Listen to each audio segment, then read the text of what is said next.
faculty colleagues and friends. 2013, 2013 FDI we got $28 billion.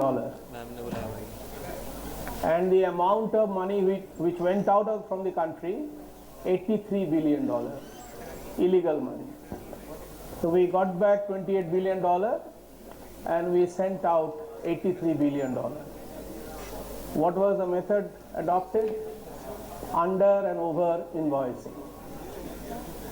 So we are nice people, very honest people, and that's what we do. And we are not number one in the world, Chinese are number one. During the same year, from their country, $134 billion went out. And so $83 billion went out, illegal money. If government could tax this money, we would have had $25 billion, 1/3, 30%, and which means about 1,50,000 crores. So that much of money could have been spent for the development of the country. So this is what we are. We talk about so many things, and finally we do this. Every year, year after year, money is going out this way. And we are probably the third largest or third most, third I think in the list, number 3 in sending illegal money outside. And we can well imagine if this money was here, things would have been very, very different. I first pick up the issue of, say, how competitive we are in the world. How competitive we are in the world and where do we stand, pluses and minuses, and the government's focus to make in India. Why it doesn't become a reality straight away, so we can see that. Well, we are competitive, no doubt. See, earlier people thought that the countries in Asia or the Latin America or Eastern Europe, they actually could produce things very cheaply. That is not exactly true. That's not exactly true.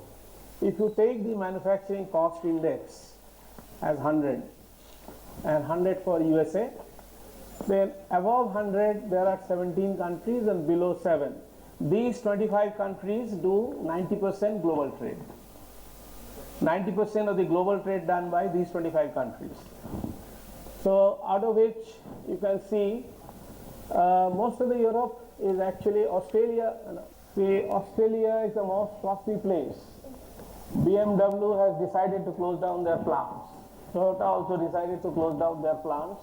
It doesn't make sense to manufacture there anymore. It's the most manufacturing cost-wise. Their index is 130. Most costly place. And India is around 87. So out of these 25 countries, cost-wise we are still very comfortably placed. And so that's how we can look at. But USA is also not very costly place. It's 100 only. Europe is costly.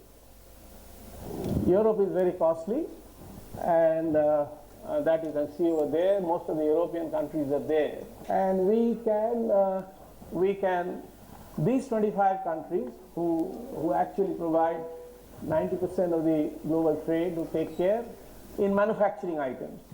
Now there we can divide these countries into few classes. So, and the countries which are losing out now, Australia, Belgium, France, Italy, Sweden, Switzerland. France has 12 car plants. In one estimate, all these plants should be closed down. And the president goes to the factory to tell management everything you can do excepting lay off these workers.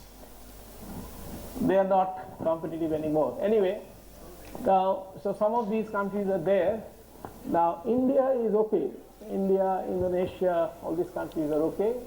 And rising star, Mexico, USA. Mexico is a place now where most of the American manufacturing has been going. That's why Donald Trump has been talking about building the wall and so on, all sorts of things. Now, why we are competitive? The reasons are as follows. In Germany, one worker per hour close to $40. Our country, how much per hour? 70, 80 cents. So wages per hour, India less than $1.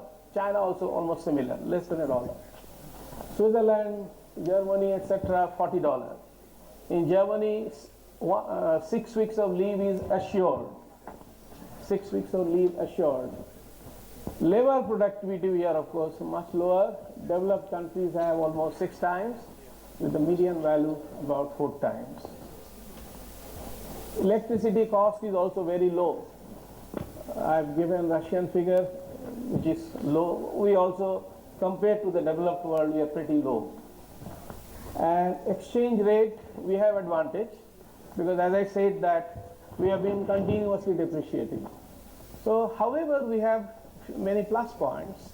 Plus point, growing young workforce, everybody talks about, the dividend that we can have from there, this is true. Cost of labor has virtually remained flat. In Calcutta, the driver I pay 8,000 rupees per month. He works. And in Bihar, the drivers, the midday meal is litti. Chokha bhi nahi hai, litti hai khali. That is chatu and that's some. So our people, we shout on that, but when you adjust for productivity gains, it has remained virtually flat. We haven't paid anything great. Currency keeps on depreciating. Many people shout about electricity, natural gas. These have gone up, but much less than it has gone up in other places.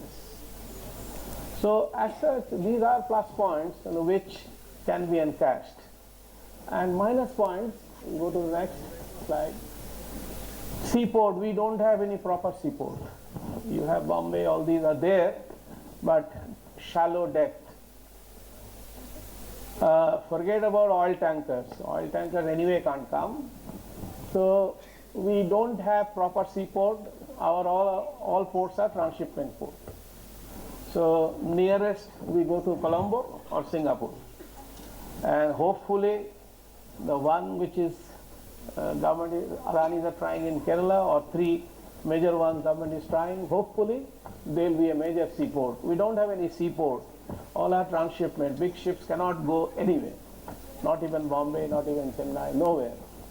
The slogan Make in India is obviously the right slogan, and we need to do something. Beijing airport, the roof is 72 football fields. 72 football fields. 300,000 multinationals are present in China. And so you can understand. So you forget about T3, is no comparison. 72 football fields is the airport. So India can become, certainly we can become, but then it simply doesn't happen by proposing things. You have to do something. So I'm sure many people like me know all these, and they will take steps, those who can take steps, and it cannot also be solved in one day.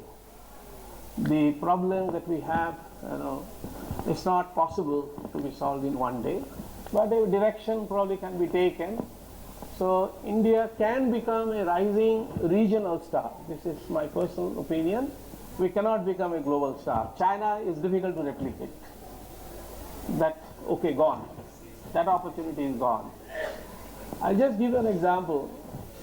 We are number 2 cotton exporter. So why we export cotton to Bangladesh, they make the garments and they sell the garments, and they are almost number 1 in the world in garments. They want to set up a textile park in Gujarat. Now can't we use our people to do something with those cotton? Now we find easy way out. So anyway, now because these days 1 billion $1 billion is about 6,000, 7,000 crores. With that, in the big industries, etc., we can create maximum 1,500 to 2,000 direct jobs, and indirectly another 6, 7, 8,000 jobs. So, and how many such 1 billion investment projects are there in this country? The need of the hour is to do those industries where large scale people only with hands and legs and eyes and ears, they can work. So as such, well, we need to do something, and we can become, yes, we can become cost competitive. We are in some sense, but many other things need to be done to really become competitive in the world scenario. And the other part is that we produce what other people have already produced. So we have R&D, these, that. Same time, 1971, two companies started. One name is ONGC, the other name is Statoil. Statoil was also a government company. State Oil Corporation, now called Statoil in Norway, and we ONGC. ONGC has many research establishments, everything is there. But for anything and everything, ONGC also gets foreign technology for all activities. Statoil is the provider of the technology. Population of the country, Statoil, 50 lakhs. So anyway, now this is the other problem, that by simply manufacturing in a cheap manner other things which other people have been doing, we can't become any great leader in the world. Our software people have done primarily through Y2K. That donkey's job of changing the codes, nobody wanted to do, so we did it. And it's a pure wage arbitrage. There is hardly any global product by software companies here. There's no product, practically no product. They had the opportunity, yes, but none of them wants to invest money in brand building, this thing. They don't want to do. Yes, our people can be, we can hire these boys for 30,000, 40,000 rupees. Same person there will be costing monthly $4,000, $5,000. So I hire these people here. It is cheaper and deliver there. So we have been doing that. So technology, we are not leader anywhere. Neither we nor China. China has started now. Last few years, quite a few Chinese people have become Nobel laureates. Japanese people have become Nobel laureates. So not a single Indian from India has become Nobel laureate after Dr. C.V. Raman. All the Nobel laureates Indian are from outside. So anyway, these are issues. So hopefully over time we'll also wake up. China has woken up. They're spending a hell of a lot of money on science and technology and innovation. And without that, without technological leadership, you really can't become leader of the world. And people need jobs, and jobs are needed in the lower side. You know, these people need jobs, and those jobs cannot be given by ISRO launching 104. That's not possible. You need to do small things. Those small things have to be done. Now, GDP primarily, various ways you can calculate. One approach is that expenditure approach.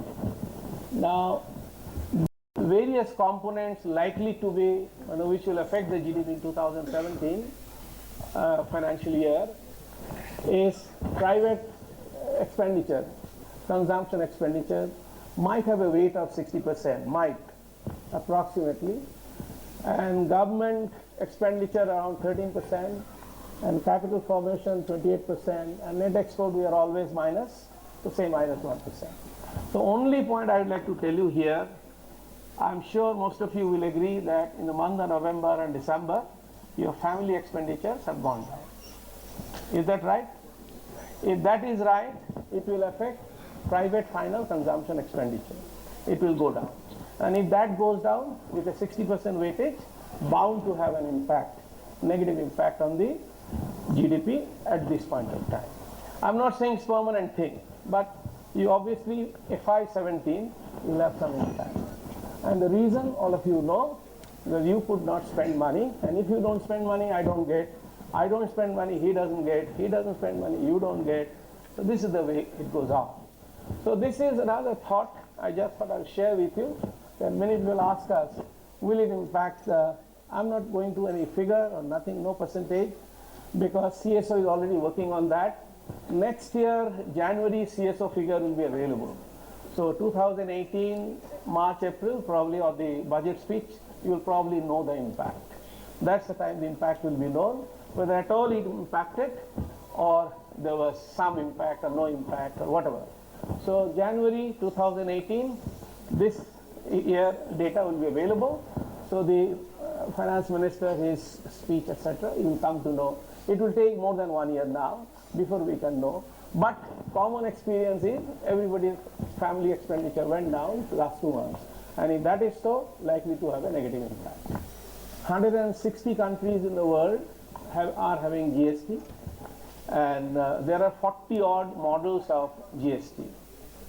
So we are also doing. So it's not that anything great or new we are trying to do. And the nearest country which comes to my mind, as far as the implementation is concerned, is Canada. They have similar structures. Okay. And I will just spend little time on those issues only. Otherwise, GST by now you must be knowing. Now, essentially, now just keep in mind, America doesn't have any GST. They have sales tax only. And they have state-wise, many states do not have any tax. So America model is very different model. It is only the sales tax model, which we had in the beginning. We tried various versions, but then the current version, this is necessary. Now, there are government reports where you can find, some reports say the government collects taxes as much as it cannot collect also. So almost same percentage, same amount of taxes are completely evaded. Tax frauds. Now I'll give an example. I don't know why it happens. I'm in some committee somewhere. Now we have around 50 odd inland depots. So one depot, I'm telling a story. People have imported goods. They don't pay the import duty. And outstanding is 300 crores. Now the question is, did they pay for the imports? If they have paid for the import, why they don't lift the goods? They don't. Now, well, we need private detectives to find out why these things happen, but these things happen. So tax evasion, tax fraud is as much part of the game as giving tax. So some government document says almost similar amount we probably. So this is a major effort. This is probably one of the major efforts. Government has been trying, not that they have not been trying, value-added tax has been brought. Now this is another effort to try to plug the loopholes as much as possible. Now, all of us should encourage, but let's see what happens at the end. Now, these things you know, we have two types of taxes, state also, and also the central, and which moves all one state to another. We have the IGST, the integrated sales tax. Now, next slide. Now, these are the rates which you know, people are all waiting to know how they will be fitted. That's what is going on. Now, some belief is that this might not impact our inflation much, even though the rates are like this. Now, I'll just go straight to Canada. Now, let's move on. Now, I'll come back to these things later. Yeah. In Canada, it's similar to ours. There are 13 states, and some states have only GST. Some states have PST, provincial sales tax, and some have together harmonized sales tax. So that IGST version, harmonized sales tax. So they have similar to ours. So GST, PST, but the rate is not very high. The rate is somewhere all put together, different states, 5 to 15%. That is the rate they have been imposing, 5 to 15%. And why they did that? Their country, it was not tax evasion. Their problem was slightly different. Next. See, next. Yeah, so they had a manufacturing sales tax of 13.5%. So which the manufacturers made a representation to the government that because of this we are not competitive. So we need to reduce this tax. And so they implemented GST primarily to reduce that. That was their intention. And of course, that's what they tried to do. And it was proposed in 1989 and finally implemented on January 1, 1991. And there, the sort of drama you saw in India, similar things happened. Like upper house did not approve. So the government had power, authorities have power to temporarily appoint some members in the so-called upper house. So they appointed 8 members and somehow they passed it. So something similar which we tried here. So GST in Canada, reason was very different. Our main reason should be the tax evasion and fraud. If we can at least collect something more, and you have seen the figure, $83 billion goes out, all due to misinvoicing. People don't invoice properly. Now around the globe, more than 160 countries, I told you, they have GST. And Europe has GST for the last 50 years. America doesn't have, they have the sales tax only. And that also not federally administered, it left to the states. Some states don't have any tax. And and the other thing is that there are 40 odd models of GST. So what we are doing is not something, new innovation we are trying to implement. Now, there are various models, countries such as Singapore, New Zealand, you can get on the Wikipedia all these details. So if you are missing out, you can go there. And they virtually tax everything at a single rate. We also had a talk of single rate, but I don't think it is feasible in this country. Indonesia has 5 rates and also a 0 rate and over 30 categories of exemptions. Just giving you some snapshot. In Australia, GST is a federal tax only. Central government collects and then they pass the monies to Victoria, this separately. Canada, I told you, is like ours. Dual system. State also collects, the center also collects, and well, there is an integrated system also. Brazil also has dual GST model, and that also is divided between center and the states.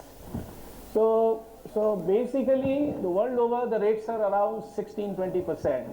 We have also done almost similar, excepting some items probably will be also in that particular region. Now, Infosys has been preparing or already prepared probably the GST portal. Now look at the next point. 7.5 million businesses have to register. Now, so if finally we have a successful GST, it will be a minor miracle in the world. No country of this dimension of any tax administration has ever done. No country. So you can well understand the complication in the process. So, and the date was 1st of April, now I think 1st of July, some people say September. Let's hope, let's see how soon. If near some time also government can do it, it's a major achievement. Because it's not a minor task, it's a major task. And lot of education, training, accounting, software, a lot of things will be needed if you want to successfully do it. So no country of comparable size and complexity has ever attempted this sort of tax reform, which we are trying to do. So, and it's a potential game changer. That is definitely true. And because major thing is happening, the burden of taxation is moving from state of manufacture to state of consumption. So it's a major shift that is likely to take place in the entire tax collection mechanism. Next. So we'll have to see how innovative we are. We are innovating in various ways, and here also what sort of innovations goes on. And like you have seen in Kolkata, one address has 315 companies. Newspaper you read, 300 Calcutta tops the list. One address, 315 companies in that address. So we are innovative, highly innovative in various ways. So one really doesn't know how things will move. Hopefully, government has all the intention, everybody has all the good intention, and let's see how it happens. So our expectation, I'm not saying we are not astrologers, expectation, though in the short term it might be, but if we can sustain, can carry on, then in the medium and long term it should have a positive impact on the increase of the GDP. So GDP increase, because you all know, even to go to 9% GDP level, the amount of infrastructure spending we have to do that we are unable to do. So if we remain even at 7% level, it's a hell of a lot of achievement, because the number of people going up, everything going up, etc. So that's the view. Many hurdles have to be crossed, and with all great intentions, things should be done. And we have to see that the innovative Indians are checked to some extent, so that they can't innovate again how to get out of this system.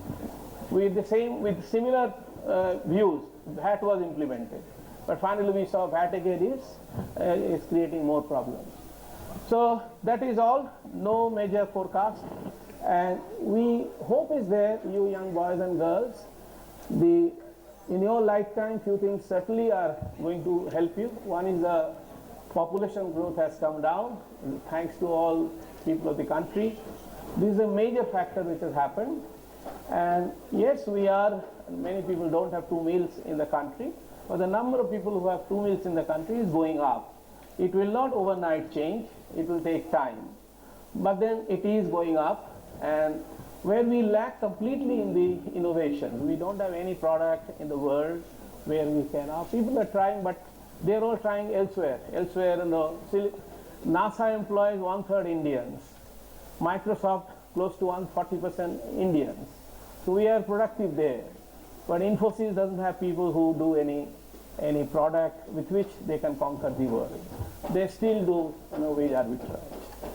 So thank you very much. I hope this session was of some use.